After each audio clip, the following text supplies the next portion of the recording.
Hello friends, आज हम लोग शॉर्ट ओ साउंड के वर्ड्स पढ़ेंगे। इससे पहले मेरा ए ई आई का वीडियो आ चुका है। अगर आपने वो नहीं देखा है तो आप मेरी प्लेलिस्ट में जाकर उस वीडियो को देख सकते हैं। तो चलिए यहाँ पढ़ते हैं ओ साउंड, DOG, डॉग। तो मिडिल में हमारा ओ आ रहा है, ठीक है। तो इन्हें हम CBC वर्ड्स भी कहते हैं और शॉर्ट ओ साउंड वर्ड्स भी कहते हैं।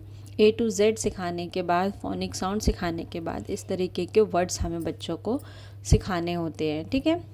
किसी किसी स्कूल्स में ये LKG में और किसी किसी स्कूल में UKG में ये सिलेबस होता है। TOP, top. BOX, box. FOX, fox. Next है हमारा MOP, mop. HOT, hot. Picture भी बना हुआ है ताकि बच्चों को मीनिंग समझ में आए। POT, pot. तो ये देखिए एक मटका बना हुआ है, पॉट है। ROD, rod. ये लोहे की छड़ है जिसे हम रॉड कहते हैं। तो ये था हमारा छोटा सा video, short O sound.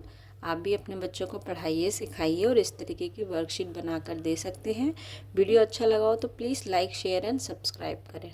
Thank you.